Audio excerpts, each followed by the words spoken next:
जिल्ह्यातील झालेल्या अवकाळी पावसानं चारमोशी तालुक्यातील अनखोडा, आष्टी, इल्लूर, ठाकरी, कुनघाडा, चोडमपल्ली, मारकंडा परिसरातील कापलेलं धानपीक शेतकऱ्याच्या डोळ्यादेखत पाण्यात भिजतंय। शेतकरी हवालदिल झालेला आहे। प्रशासनानं शेतीच्या बांधावर येऊन पंचनामे करून त्याचा मोबदला लवकरात लवकर द्यावा अशी विनंती केली आहे। सिंधुदुर्ग जिल्ह्यात अद्यापही पाऊस सुरू आहे। जिल्ह्यातील भात शेतीचं मोठ्या प्रमाणात नुकसान झालंय। नुकसान झालेल्या जिल्ह्यातील सर्व शेतकऱ्यांना जास्तीत जास्त नुकसान भरपाई मिळवून देण्यासाठी आपण कटिबद्ध असल्याचं पालकमंत्री नितेश राणे यांनी सांगितलं आहे। रत्नागिरी जिल्ह्यात पावसामुळे भात शेतीचं नुकसान झालं। थेट बांधावर पोहोचत जिल्हाधिकारी मनोज जिंदल यांनी नुकसानग्रस्त शेतकऱ्यांशी संवाद साधलाय। त्यांनी अधिकाऱ्यांना आवश्यक त्या सूचनाही केल्या। द्राक्षांची पंढरी म्हणून नाशिकची ओळख आहे, मात्र पावसामुळे यंदा द्राक्ष धोक्यात आलंय। बळी गळल्याने अनेक शेतकऱ्यांनी आपल्या बागेवर कुऱ्हाड चालवली। यावेळी राज्यभरात 40% द्राक्षांचं उत्पादन कमी होईल अशी भीती व्यक्त केली जाते। पावसामुळे यंदा द्राक्ष धोक्यात आलंय। ऐन फळधारणेच्या वेळी पावसानं झोडपून काढल्यानं राज्यभरात 40% द्राक्षांचं उत्पादन कमी होईल अशी भीती व्यक्त केली जाते। लाखो रुपयांचं नुकसान होत असल्यानं द्राक्ष उत्पादक आर्थिक संकटात सापडलेले आहेत। आधी परतीच्या पावसानं आणि नंतर अवकाळीनं कोकणातील शेतकऱ्यांचं कंबरडं मोडलंय। शेतात कापून ठेवलेलं भात पीक भिजून अतोनात नुकसान झालं।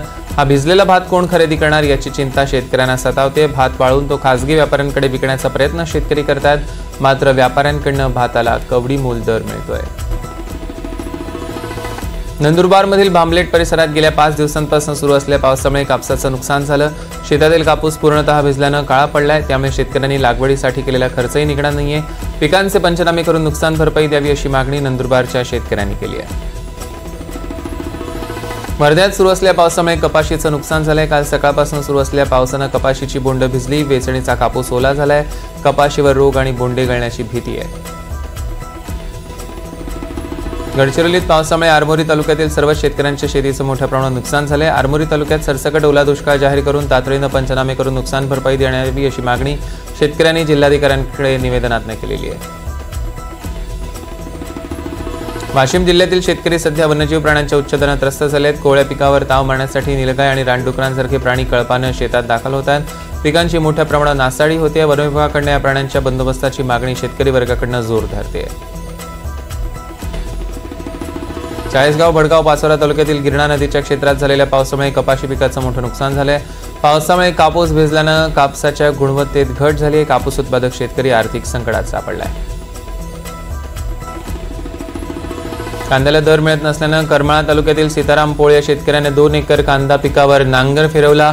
उत्पादन खर्चही निघू शकत नसल्यानं कांदा उत्पादक शेतकरी आर्थिक अडचणीत सापडलाय। यावर्षी झालेल्या अतिवृष्टीमुळे कांदा पिकाचं मोठं नुकसान झालंय। धुळ्याच्या शिरपूर तालुक्यात झालेल्या अवकाळी पावसानं शेतकऱ्यांचं मोठ्या प्रमाणात नुकसान झालंय। कापूस, मका, बाजरी आणि ज्वारी सारख्या पिकांना याचा मोठा फटका बसला। तलाठी, मंडळ अधिकारी आणि कृषी सहाय्यक यांच्यामार्फत नुकसानग्रस्त भागात पंचनामे सुरू आहेत। प्राथमिक अहवालानुसार शिरपूरमध्ये 1505 हेक्टर क्षेत्रावरील पिकांचं नुकसान झाल्याचं स्पष्ट झालंय। परभणी जिल्ह्यात पावसानं शेतकऱ्यांच्या पिकांचं नुकसान झालंय। त्यात कापसाच्या पिकांचं मोठ्या प्रमाणात नुकसान झालं असून शेतकरी हवालदिल झालाय। धुळे जिल्ह्यात परतीच्या पावसानं जोरदार हजेरी लावली। कपाशी, मका, हरभरा या पिकांचं नुकसान होत आहे। हातातोंडाशी आलेला घास पावसानं हिरावून नेलाय। अवकाळी पावसामुळे झालेल्या नुकसानीची भरपाई मिळण्याची मागणी शेतकऱ्यांकडून व्यक्त केली जाते। अकोल्याच्या सिसामासा उद्देगावमध्ये पावसामुळे शेतकऱ्याचं मोठं नुकसान होत आहे। काढणीला आलेली कपाशी पिकं पावसामुळे पिवळी होत आहेत। या पावसानं पिवळा पडलेला कापूस शेतकऱ्यांनी उन्हात सुकायला ठेवला। सरकारनं खरेदी विक्री केंद्र सुरू करून शेतकऱ्याला हमीभाव द्यावा अशी मागणी शेतकऱ्याकडून होते। आरोग्यमंत्री प्रकाश आंबेडकरांनी कौतुक केलेल्या धुळे जिल्हा सामान्य रुग्णालयातील अपघात विभागात मुसळधार पावसानंतर नाल्याचं पाणी शिरून चिखल साचला। यामुळे रुग्णांची हेळसांड होत असल्याचं समोर आलंय। पुण्यातील इंदापुरात उपमुख्यमंत्री अजित पवारांच्या शुभ हस्ते श्री छत्रपती कारखान्याच्या गळीत हंगामाचा शुभारंभ पार पडला। शेतकऱ्यांच्या हस्ते कारखान्याच्या गव्हाणीचं पूजन करून मोही टाकण्यात आली। भंडाऱ्याच्या मोहाडी तालुक्यातील कन्हाळा गाव येथे संपूर्ण गावकऱ्यांना पिण्याच्या पाण्यात विषबाधा झाली। गावातील दूषित पाण्यामुळे गावकऱ्यांना जुलाब, उलटी सुरू झाली। संपूर्ण गाव बाधित झाले। काही लोकांनी करडी प्राथमिक आरोग्य केंद्रात सुद्धा धाव घेतलेली आहे। कार्तिकी वारीच्या सोहळ्यासाठी पंढरपुरात अधिकारी आणि कर्मचारी म्हणून 3000 पोलिसांचा बंदोबस्त तैनात करण्यात आलाय।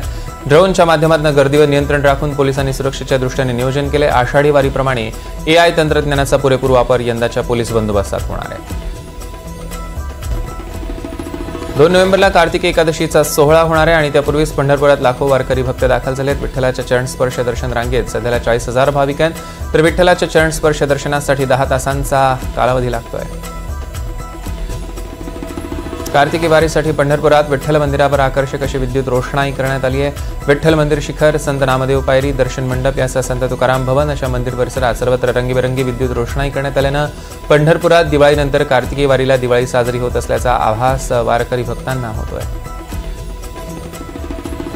अवकाळी पावसाचं सावट असताना शेतकऱ्यांकडून आधारभूत धान खरेदी केंद्राची मागणी वाढली होती. अखेर आधारभूत धान खरेदी केंद्रांवर शेतकरी नोंदणी प्रक्रिया सुरू झाली आहे. शेतकऱ्यांमध्ये आनंदाचं वातावरण आहे. नोंदणीची अंतिम तारीख 31 नोव्हेंबर आहे.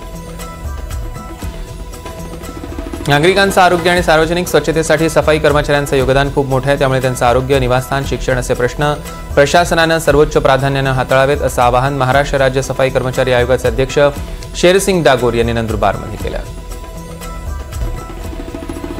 फलटणमधील महिला डॉक्टर आत्महत्येनंतर संपूर्ण जिल्हा हादरला होता. आता त्या घटनेनंतर डॉक्टर स्मृती जिवंत ठेवण्यासाठी एक मोठा निर्णय घेण्यात आलेला आहे. रामराजे नाईक निंबाळकरांनी याची घोषणा केली की ते स्वखर्चातून डॉक्टरांचा पुतळा फलटण उपजिल्हा रुग्णालय परिसरात उभारणार आहे.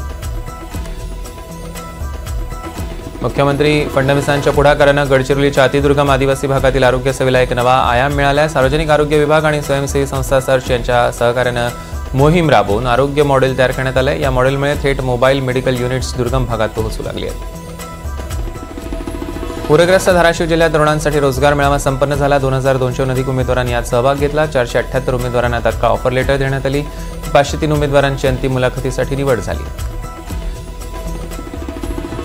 चंद्रपूर जिल्ह्यातील मूल मार्गावर केमाक नावाच्या वाघिणीनं एका दुचाकीस्वारावर हल्ला केला. त्यानंतर वन विभागानं उपाययोजना केली असून 10 ते 12 ट्रॅप्स लावण्यात आले.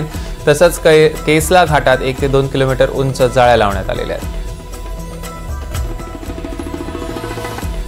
अमरावती जिल्ह्यातील पावसानं नुकसानग्रस्त शेतकऱ्यांना 54,787,66,000 रुपयांची मदत मिळणार आहे. शासनाकडून तसा GR जारी करण्यात आलाय.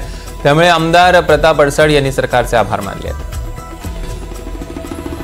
गडचिरोली जिल्ह्यातील शेतकरी उत्पादक कंपन्यांना व्यवसाय सुरू करताना येणाऱ्या कायदेशीर अडचणींचं निराकरण करण्यासाठी मार्गदर्शनपर चर्चासत्राचं आयोजन करण्यात आलं होतं. बाळासाहेब ठाकरे कृषी व्यवसाय आणि ग्रामीण परिवर्तन स्मार्ट प्रकल्पांतर्गत चर्चासत्राचं आयोजन करण्यात आलं. औशिकाम मुरमाडी जिल्हा परिषद क्षेत्रातील शाळा दुरुस्तीसाठी ठाकरेंची शिवसेना एकवटली आहे. कार्यकर्त्यांकडून जिल्हा परिषदेवर हल्लाबोल आंदोलन करून विद्यार्थ्यांच्या समस्यांकडे प्रशासनाचं लक्ष देण्यात आलं. शाळांची तातडीने दुरुस्ती व्हावी अशी मागणी सुद्धा करण्यात आली आहे. रत्नागिरीतल्या समुद्र किनाऱ्यांवर सध्या मोठ्या संख्येनं जेलीफिश आलेले आहेत. वादळी परिस्थिती, खोल समुद्रात सुटलेले वारे, समुद्रातील अंतर्गत प्रवाहातील बदलामुळे या जेलीफिश किनारी भागाकडे आलेल्या आहेत. किनाऱ्याच्या वाळूत रुतल्यानं हजारो जेलीफिशचा मृत्यू झाला आहे. भंडारा जिल्ह्यात मागील 2 दिवसांपासून अवकाळी पाऊस पडत आहे. मात्र हवामानात बदल होऊन वातावरण थंड झाल्यानं जमिनीतील उष्णतेमुळे साप बाहेर येत आहेत. लाखनी शहरातील समर्थ कॉलेजच्या पार्किंग गेटमध्ये कोब्रा साप आढळला. सर्पमित्रानं सापाला पकडून नैसर्गिक अधिवासात सोडला. साईबाबांच्या भूमिकेत असलेले अभिनेते सुधीर दळवी यांच्या उपचारासाठी शिर्डी ग्रामस्थांनी हातभार लावला. आतापर्यंत ग्रामस्थांनी 5 लाखांची मदत गोळा केलेली आहे. साई संस्थांचे कर्मचारी अर्ध्या दिवसाचा पगार दळवींना मदत म्हणून देणार आहेत. लातूर जिल्ह्यातील शिक्षकांवर अध्यापनासह अतिरिक्त शासकीय कामांचा बोजा पडल्याचं बघायला मिळते. शालार्थ सरळ, स्टुडंट डेटाबेस, UDAS, पोषण आहार नोंदी, शिष्यवृत्ती पोर्टल यासह शासकीय यंत्रणेच्या एकूण 40 ॲप्स आणि लिंक्सवर माहिती अपलोड करताना विद्यार्थ्यांकडे दुर्लक्ष होत आहे. त्यामुळे शिक्षकांवरील बोजा कमी करावा अशी मागणी जोर धरते. नंदुरबार जिल्हा सरसकट दुष्काळग्रस्त घोषित करून शेतकऱ्यांना हेक्टरी 50,000 रुपये मदत द्यावी यासह विविध मागण्यांसाठी सत्यशोधक ग्रामीण कष्टकरी सभा आणि सत्यशोधक शेतकरी सभेच्या वतीनं आंदोलन करण्यात आलं. तातडीनं पंचनामे सुरू करण्याची मागणी सुद्धा यावेळी करण्यात आली. आणि एक मोठी बातमी आपल्यापर्यंत पोहोचते. रुपाली